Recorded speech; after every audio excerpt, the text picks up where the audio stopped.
TT नगर में गृह मंत्री उमाशंकर गुप्ता के सरकारी आवास से महज 100 फीट की दूरी पर 8 साल की मासूम बच्ची काजल की पत्थर से कुचलकर हत्या करने के मामले ने तूल पकड़ लिया है। इसी के तहत नेता प्रतिपक्ष अजय सिंह और युवा कांग्रेस ने आज पैदल मार्च कर काजल के परिवार से मुलाकात की और गृह मंत्री उमाशंकर गुप्ता को ज्ञापन सौंपा।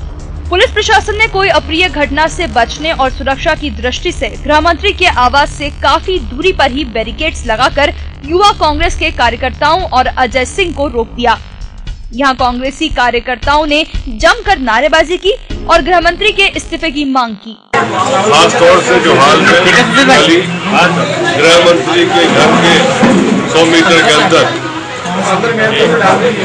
नाबालिग बेटी की शव मिला, इसको संदर्भ में रखते हुए गृह मंत्री से हमने एक नागरिक के नाते चिंता जताई कि आप तो सचेत हो जाए। जब आपके घर के पास ही इस तरह से घटना होने लगेगी, आप ये अंदाज लगाया जा सकता है कि कानून व्यवस्था मध्य प्रदेश में है कि नहीं। लेकिन नेता प्रतिपक्ष के बार बार आग्रह करने पर अजय सिंह और युवा कांग्रेस के कुछ कार्यकर्ताओं को गृह मंत्री से मिलने की इजाजत दे दी गई। नेता प्रतिपक्ष गृह मंत्री से मिले, उन्हें ज्ञापन दिया, लेकिन बाहर आकर नेता प्रतिपक्ष ने कहा कि वे गृह मंत्री के साथ हुई बातचीत से संतुष्ट नहीं हैं। सिर्फ जनवरी महीने के जो आंकड़े देखे जाए तो मध्य प्रदेश में 31 दिन में 30 बलात्कार हुए। उसके बाद भी शिवराज सिंह जी ऐसे निकम्मे मंत्री को अभी भी वो विभाग में रखे हुए हैं। ये मध्य प्रदेश की जनता ही बर्दाश्त नहीं कर सकती।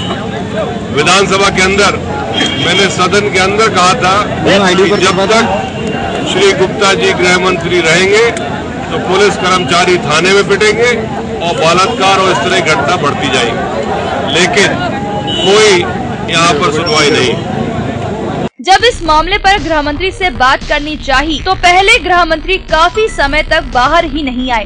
बाद में मीडिया के प्रेशर देने पर बाहर आए और कहा कि इस घटना पर उन्हें अफसोस है, हम बहुत ही करीब है, अपराधी के नाम का जल्द ही खुलासा करेंगे। अजय सिंह जी मिलने आए थे।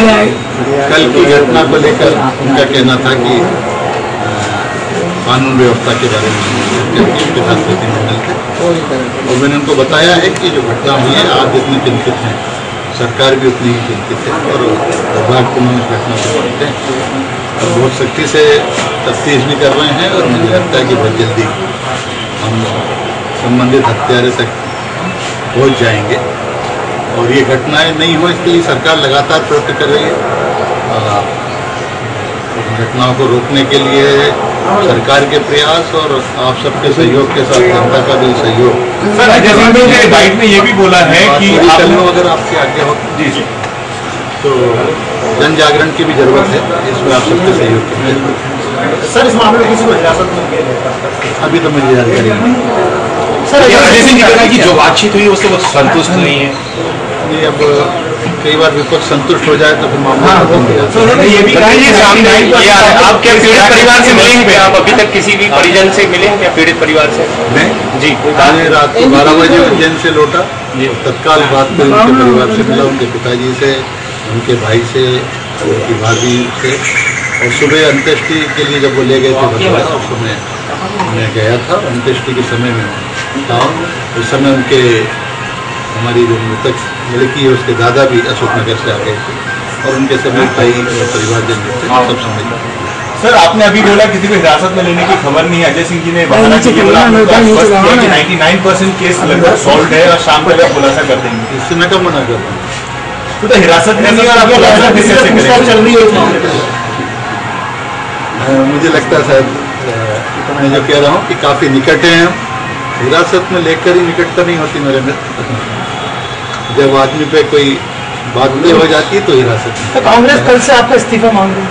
मानना चाहिए, हम भी 40-50 साल मांगते रहे, लेकिन सवाल ये है कि कोई बात ऐसी हो, घटना हुई है उसका है, उस पर कार्रवाई कर रहे हैं पूरे प्रदेश में।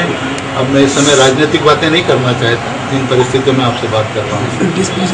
आंकड़े जो अगर 10 साल के कांग्रेस के जब आएगा तो मैं बताऊंगा कि किसके समय ज्यादा अपराध हुए। सर लेकिन ये नहीं मानते वीवीआईपी एरिया में इस तरह घटना हुई है तो आगे नहीं, मैं इस बात को इसलिए नहीं लेता कि मेरे लिए तो वीवीआईपी एरिया और सामान्य एरिया सब बराबर है। किसी सामान्य एरिया में भी घटना नहीं होना चाहिए, लेकिन घटना हुई है, इससे कोई इनकार कर नहीं सकता। आप जानते हैं कि इतवार का दिन भोपाल मेले की भीड़, वाहनों की भीड़ और कुछ सारी परिस्थितियों का शायद हत्यारे ने लाभ उठाया है और सजगता बरतने की जरूरत है और बरतें। सर आज शाम तक ये सॉल्व होने की उम्मीद है सर? मुझे लग रहा है कि काफी कुछ निकट तक हम पहुँच रहे हैं। हालांकि अभी इस बात की पुष्टि नहीं हो पाई है कि बच्ची के साथ ज्यादती हुई है या नहीं, लेकिन वीआईपी इलाके में हुई इस घटना ने कई सवालों को जन्म दे दिया है। पहला तो ये कि वीआईपी इलाका होने के साथ ही इलाके में पुलिस पेट्रोलिंग भी होती रहती है, फिर भी कातिल इस सनसनीखेज वारदात को अंजाम देकर फरार हो गया। दूसरा कि राजधानी में अपराध अपने चरम पर पहुंच गया है और प्रशासन कुछ खास नहीं कर पा रहा है। खैर, गृह मंत्री ने अपराधी को जल्द से जल्द पकड़ने की बात तो कही है। दूसरी ओर मासूम काजल की मौत से प्रदेश की प्रमुख विपक्षी पार्टी कांग्रेस भी राजनीतिक रोटी सेकने में जुट गई है। एक के बाद एक कांग्रेस द्वारा प्रदर्शनों का दौर जारी है। अब देखना है कि इस मासूम के परिजनों को कब तक न्याय मिलता है और अपराधी कब तक पुलिस की गिरफ्त में आता है। EMS TV के लिए कैमरा पर्सन डैनी खान के साथ वैष्णवी चौधरी की रिपोर्ट।